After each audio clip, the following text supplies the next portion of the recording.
y'all?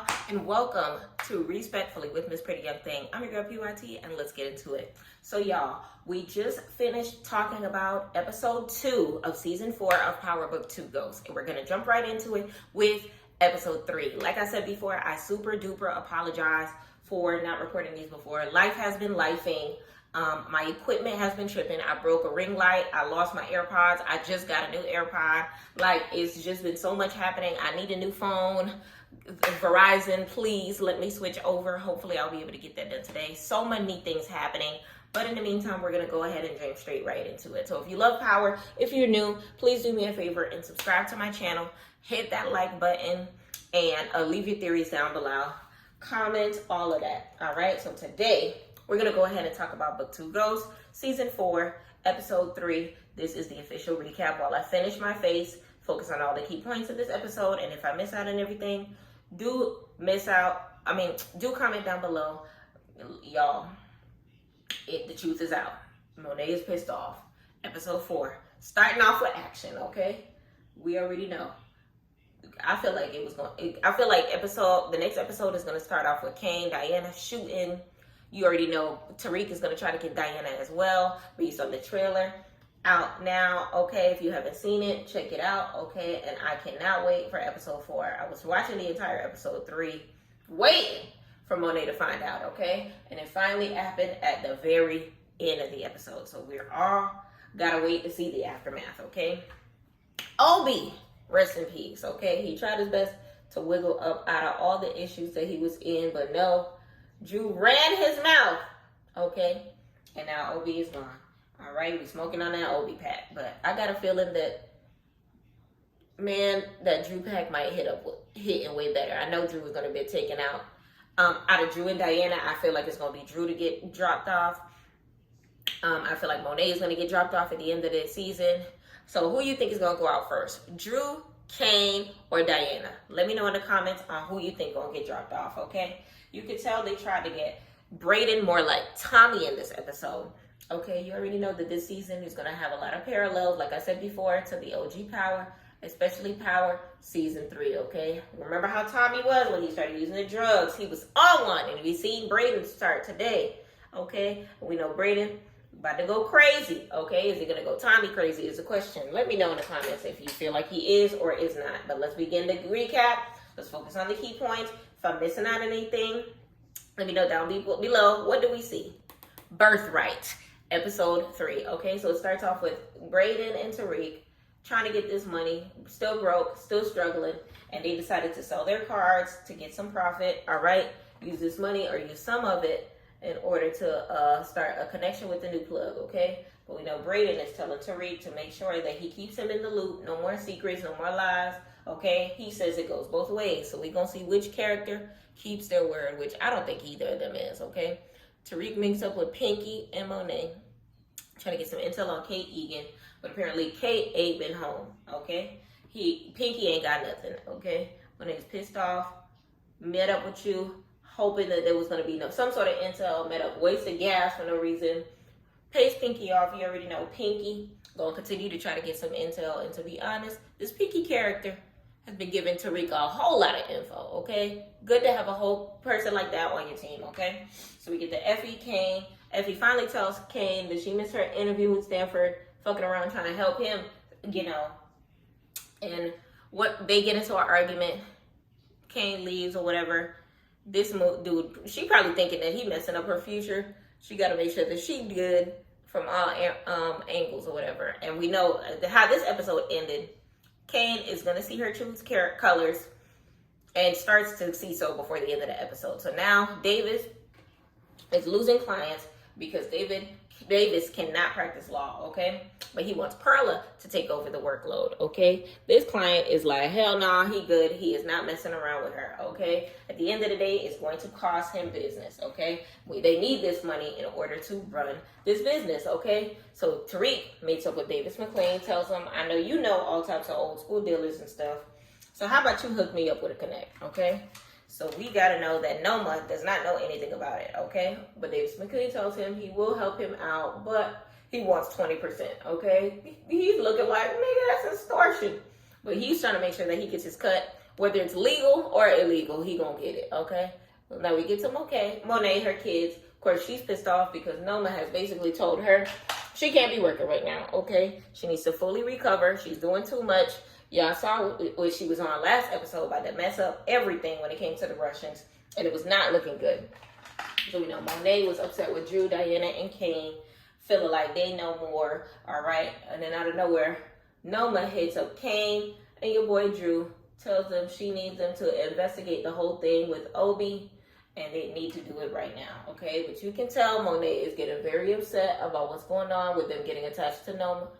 And eventually she might make another move, all right? So Don Carter, he's smart, putting that pressure on Obi. Obi trying his best to duck and dodge, not trying to break down. But once Detective Don Carter talks about, I know you know Tariq St. Patrick, and why are you in these pictures with him? Obi's like, look, I need to talk to somebody. I need to make my phone call. I was thinking the whole time, look, open the folder. What pictures, okay? But Detective Don Carter was smart. He ain't had no pictures at all, okay? I told you guys, he's going to use every trick in the book to get Obi to break down, to get exactly what he wants. Question is, will he break down? Okay? So Tariq and Brayden, Zion, Fight Club, okay? Betting system that they got going on. Brayden acted like he would look like he wanted to get up in there, all right? But Zion tells Tariq he is not taking this offer. He's lacking. They come with enough money, minimum 15 bricks. They full. He got his guys. He don't need nobody else, okay? He thought Tariq would come more prepared, especially being, Ghost son, all right? Tariq tells him, look, you don't know nothing about my dad, okay? And I'm thinking like, Tariq, don't mess this up. How you know who your father knew like that, okay? You barely knew your daddy your damn self, okay? Don't be messing up your connections, okay, and your way to get back in through your name, okay? So let me know how you feel about that scene. So he told him that, your pops would have knew how to solve a problem before it came. And respectfully, that was Ghost. He made his moves, all right, the right way. And he said, I find it funny how you went out and found a white boy just like Ghost. Looking up to Brayden, told him, are you as crazy as Tommy? Now, this is exactly what I was talking about as far as the power parallels, because you already know, like, from the very second that Tariq started befriending Brayden, I already knew that this was showing a like father, like son circumstance, because ain't no way you gonna just happen to have a white best friend just like your daddy, stunting like my daddy, okay? Stunting like my daddy. So the question is whether or not Brayden is going to live up to Tommy's legacy and name as being the true right-hand man, as being, faithful to the game, as being, the hothead of the circumstance. You already know later on in the situation, Brayden is going to end up trying white girl or whatever the case may be. And, how is it going to work out? The one thing that ain't got nothing to do with nothing that I see is a difference between Brayden and Tommy Egan. Tommy liked white girls.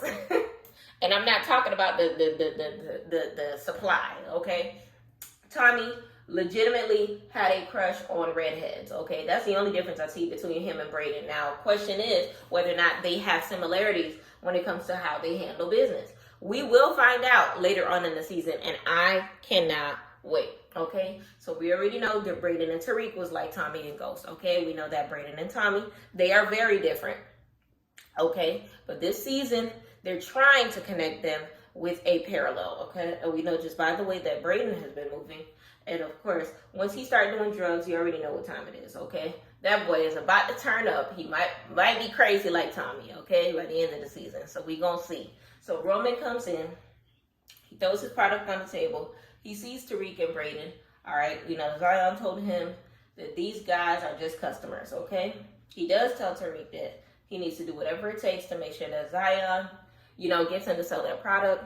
Tariq ends up taking some samples as an advantage with Effie later on in the episode. So, Obi has a conversation with his brother because Drew got sent there to investigate. Drew ends up helping Obi out as far as Davis McLean, but he had a conversation with Obi's brother, basically thanked them for helping out with the green cards, okay? And that's where Drew was like, what, early? What are you talking about? So then he got it in his head that they apparently helped out with the green card situation, but that's not true. Tariq and Rashad is the one that did that. We know later on in the episode, Drew decides to tell all his business right in front of Noma while she's having a conversation with Obi, which he felt blindsided and was very upset because it was supposed to be between them two. So Davis McLean gets Perla to go down to the precinct to get Obi out. And we know Detective Don Carter, he didn't even give a damn about what Perla was talking about because all he wanted to do was break Obi down, see what kind of intel that he can get, doesn't care about the consequences, and basically he understands the process, okay? This is an OG in the business. Whatever he talk about, she's already prepared for, okay? Obi does tell Drew, don't say anything about him being locked up, okay? Doesn't want anything to trace back to Noma, okay? They think he's the drug kingpin, so let's just keep it that way, all right? And you can tell Drew did not want to say that, and he was just like, I'm not about to lie to her. But Obi does promise him a promotion and that he's going to help him out or whatever the case may be, and he just agreed to do what Obi wanted to do, which ended up backfiring later on in the episode, okay? So we get to Diana, all right? We know she stayed lying, and Monet already know what time it is, okay? Talking about Kate Egan and Tariq. And once they mention Kate, she starts twitching her hand or whatever, and Monet already knew what time it was because she knows her daughter, okay? She knew she was lying, that her daughter wasn't telling her the whole story. We get the backstory of young Monet Tejada. You see Diana with the little fidgeting thing that she do, them, you know, showing as far as their young introduction to the game or whatever the case may be. You see Drew, basically Monet teaching them the game, all right? Telling them what to say if there's ever questions in regards to their household. And she had the same type of movements when she was young. Moving her hand, twitching her hand, so if she understood that that's what she's nervous and most likely lying, okay? The same type of pattern that she been had, okay? This is why Monet felt like Diana was lying to her, okay? Because she's been seeing it her entire life when it came to Diana, okay? 9 times out of 10, they know what time it is when it comes to their kids, okay? So Monet understood that Diana was not being fully truthful, which honestly was the case. So Tariq and Brayden arguing because we know Tariq ready to basically take out Zion's dudes in order to move up and make this deal with Zion, okay? Brayden's like, I don't know about that, okay? We got to move smart. We can't be messing around with, you know, Def Jam fight for New York dude, like he said. But at the end of the day, Tariq is on demon time. He don't care about Zion's dudes. He trying to get that work. He trying to make that money. We know Davis McLean does know more people. But with the money that Tariq and Brayden have, this is who they got to deal with, okay, in the meantime. So we finally get to Noma, Obi, Kane, Drew. Noma wants to know where the hell Obi has been. He said he got hemmed up by ICE, okay? Everything seemed like it was going good. Noma did ask Drew if everything was true, and Drew said, yeah, everything was good. We picked him up from ICE, and he ended up mentioning the green cards about his brother telling him that reach out to Rashad Tate, and that's how he got the green cards, okay? Ain't nobody know who Rashad Tate was. Noma know not. Kane not. They put 2 and 2 together that it was Tariq, and that was the end of Obi. Because, you know, Noma can't trust Obi no more. She understood that Nomi is the one that helped out Tariq and saved his life, so it is over for him. Took him right out in front of everybody. That man was leaking, okay? We smoking on that Obi pack, rest in peace. We upset at Drew because he over here snitching over on the green card thing, but to bring it up right then and there in front of Noma, honestly made no sense. But I know he wasn't trying to be the bad guy or whatever, but you would think that if he had some questions about the green card, why not talk to Obi outside in regards to it? Like, he's too desperate to be the second-hand man, you know? And honestly, let me know what you feel about him questioning not questioning that thing on the side. But it is what it is. We already knew that it was just a matter of time before he got taken out, all right? So now Tariq does not have an inside man in the organization anymore. And we'll see if Effie, you know, how long Effie could help him out. But, you know, Kane is already peeping game. He already knows what time it is. So things are about to be a little different, all right? So we get to class. And after class, Tariq has a conversation with Effie, who shows her the product, all right? The label saying, look, y'all got some competition on campus, okay? I'm just looking out. Maybe you should be on the lookout for who is trying to take over y'all territory, which is a smart move by Tariq, okay? Because he doesn't have to get his hands dirty. Effie is going to go and let Noma know what time it is And we know that is going to get the hit on Roman because all of this one move by Tariq, okay? Very smart. So we go over to Dirty Diana, drops her phone, okay? Brushandra ends up picking up the phone. Diana's pregnant. We now know that Brushandra knows. She tells her not to tell nobody, and she's like, yeah, I'm not going to tell you, say anything. Let me know in the comments whether or not you trust her. You know, I feel like the whole campus is about to know that Diana got knocked up, but we gonna see, okay? So we'll see how that situation ends up playing off. But then Kane meets up with Noma, asking her why she not allowing Monet to come back to work. And Noma is not feeling that. Like, really, dude? You all attached at the titty by your mama. What is really going on? And Kane tells her, like, look, I'm just looking out. And, of course, half the stuff wouldn't be going down if it wasn't for me. And Noma kind of got upset. You know, Kane grabbed her when she was about to smack him. But Kane grabbed her arm. And then the look that Noma gave Kane.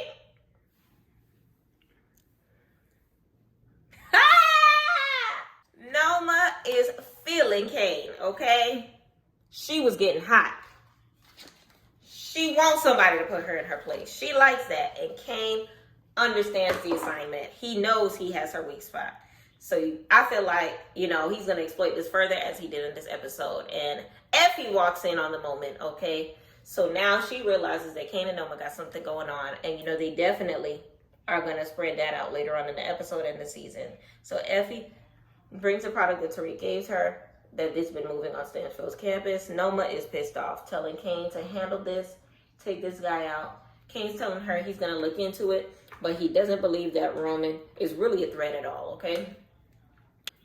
So you already know that Kane and Effie end up seeing Anya, and we know that Anya is Noma's weakness, and most likely this may be exploited by somebody in her organization. I feel like it may be Effie. I guess it depends on how everything turns out with her and Noma, especially with the Kane situation. But we know I feel like Tariq is going to be the one to get close, okay? But Monet, Janet, tells her, I think Diana is lying, okay? She's not believing all the things that she's telling her, okay? Diana's still doing the same things that Monet used to do when she was younger, okay? Brought up the fact that Monet got pregnant, lying, same stuff, you know, like mother, like daughter, okay? So at the end of the day, her kids are going to do what they want to do. They grown. Monet can't help it because she's like, look, I thought I raised them better, okay? Well, you did it. This is what you got, okay? So now you got to deal with those consequences, okay? So Kane gets the word on Roman's shipment and decides to destroy it, okay? Burn it all up. And of course, the whole van blew up, and we know Roman was very upset, but all this did was cause law enforcement to investigate the whole thing, okay? Detective Don Carter talking to Rashad Tate's brother about Tariq. Rashad Tate, green cards, doesn't really know too much, but he understands that if Rashad Tate is doing anything for Tariq, he is getting something on the back end, okay? You already know that's what he knows about his brother, all right? But he doesn't have any evidence, any proof of anything like that. So they get word about the van, and it more than likely being a drug shipment, so they want to go investigate it. But of course, Kamal Tate wants to go too. Man, so Detective Don Carter, the partner, says, we know we can't let his dumb ass hang around. I was like, dang, this girl is on one. All right, we know they end up leaving. And of course, they have to chase Roman, but they ended up catching him, all right, real quick. All right, so Tariq's game plan is working perfectly because not only is the shipment destroyed, but it's also being handed up by law enforcement, which is going to give Tariq the best chance of making the deal with Zion, okay, which is exactly what's going to happen. Tariq and Brita met up at the library and told him that the deal is going to go through, but of course, they need the $300K, all right, $50K short, okay, but Davis McLean ends up shooting him a solid, okay? Tariq's game plan to help Effie, you know, is working the way that it should. And I wanted to point out that if Davis McLean did not believe in Tariq, he would not have given him this money. If Davis McLean did not have all his cards in Tariq's deck, he would not have given out this money. So big shout out to Method Man for holding it down, POP, because you can tell that he is all for him. This parallel in the universe is ghost lawyer, the one that Tommy ended up killing. So it makes me wonder whether or not Braden is going to end up turning against Method Man at the end, or whatever the case may be. If they want to keep up with the parallels as closely as they've been playing them, let me know in the comments if you feel like Method Man is going to end up getting, you know, caught up in the situation, or whether or not you feel like he's going to be a steady, you know, part of the series. All right. So now Effie is believing that Tariq is looking out. The whole time he was using Effie to do his dirty work, which worked perfectly, okay? So we know Davis McLean tells Tariq that, look, I need the money. I know why I'm doing this. But what are you doing this for? Like, what is your end game? What is your motive? Talking to Tariq, okay? He's going through the divorce. The wife is taking half. And he wants to understand why Tariq wants to be back in the game. Tariq tells him he wants to make that choice. He does not want, you know, Noma, the Tejadas, forcing him out of the game. He wants to be the one to make that decision for himself. And he states that he wants Noma, Drew, and Kane. Basically, they all got to get it, okay? And I'm just like, He could have got Drew out in the first episode with that van, but you already know it's TV. They got to stretch it out. But Tariq does tell Davis McLean, we got to find some way to move this product without Noma knowing anything, okay? So we get to Kane and Effie once again, but this time the conversation is a little different, okay? Kane wants to know how Effie knew about this product being moved to Stansfield, because his guys is telling him that Roman was not moving product there. Remember, he was like, who's wrong? Okay. Kane does question her. The whole thing with Tariq. Talk about y'all may be in it for the long game. He's not trusting her. Okay. And Effie's questioning Kane about hooking up with the boss, okay? Hooking up with Noma. You already know Kane was just like, look, if you're jealous, just say that. And Effie's just like, well, it's crazy because you trying to mess around with her, and she tried to take us out. And she's not really understanding. She's not putting two to two together. And he's just like, look, he don't have a future in robotics like Effie does. She got an exit strategy. Kane is still trying to think about his future, and that's basically what it is for him. And Effie tells him, look, I should have never missed my interview for your ass. So they did not, see eye to eye when it came to the circumstance that they were in. They didn't leave on the best terms in this episode. There's going to be a back and forth cat and mouse thing between them. But you already know that it's going to switch around once he starts messing around with Noma full on. But Kane, a little slow, because he knows Effie's not telling her the truth, but he's not getting back to what, what's going on down with it. But, she still have, feelings for Tariq. So now we head over to Davis McLean, who is now helping out Noma clear out her tracks, okay, with the whole Obi thing. The man got documents talking about Obi and his brother traveled to Dubai, and that they good there, just in case authorities come asking questions once again, okay? And Noma's like, why you trying to help me? Davis McLean, he want that money. He ain't stupid. And on top of that, this is a smart move for him, because if he does get close to Noma, he can figure out her moves. And of course, he can get intel to your boy Tariq. All right. So we're definitely going to wait and see where this goes. Davis McLean is going to try to, get his money, get paid no matter what, by any means necessary. Okay. So we get to Elle, Braden. She out there practicing for her performance. Okay. But she wants Braden to try some white girl. So now we see Braden on that powder for the first time. We're going to see a different side of Braden, y'all. Let me know in the comments how you feel like he's going to play out for the season. I'm expecting him to really turn up to the max. Get into that real Tommy, okay? So we get back to Kane and Noma. Okay, but this time Kane is not playing around. He said it's time for me to clap those cheeks, okay? He going to put that thing on you since you like that pressure. Since you like that pressure. Since you like people putting you in your place. That's what he going to give her. And that's what Noma likes. This thing with her is probably going to be risky, but I feel like it's going to put him at a better position when it comes to controlling and having power in this organization, and that one hand over Drew, okay? So we get back to Elle in the group. We know he's performing. Young Blue, Bruce Chandria, they're performing as well. Braden is telling Tariq that this is going to be a good spot for them to be able to reach opportunity to move product, throw parties, have them perform, have events, and move weight all through it, okay? But then, of course, this is a good strategy for them in order for them to continue to group blow up and to get their product out there. Y'all, when it comes to this circumstance, let me know if you feel like I'm wrong. Power parallels. Truth. see that you do not see the relatability when it comes to Ghost building up Truth Nightclub, okay, and Tariq and Brayden getting into business, throwing parties, and having the group go on tour. Y'all, the parallels are there. 50 Cent, I see you, okay? So honestly, we gonna see how this plan works out. You know, Brayden don't be playing around. Usually his ideas work, but then again, sometimes they do end up backfiring. We'll see what happens as far as, you know, how it ends up playing out with him, you know, talking to homegirl or whatever the case may be, and whether or not that's going to be a situation that we need to know more about or look more into, or whether or not she ends up helping with the situation as its own. Right now, all we know is that she likes that white girl. She uses that white girl. And right now, she's just a customer that Brayden is into. Whether that is going to be any more than that, we're going to wait to see in the episode, okay? I mean, in the season. So now, we get to the family dinner. We already know family dinners. Tariq get a call from Pinky, all right? Says, look, I'm going to send you a video of the Ring camera on Kate Egan's thing. He's sending the video to Monet. And Tariq's like, man, you already sent it to Monet? All of a sudden, Monet talking about starting a business at the family table. No one gives a damn about any of that. Kane don't care. You know, listen, it's a lot happening. But in that scene, I wasn't even worried about what they were talking about. It was one of those things where it was just like, yo, like, look at your phone. Look at your phone. You see how she was about to pick up her phone, but she didn't pick up her phone.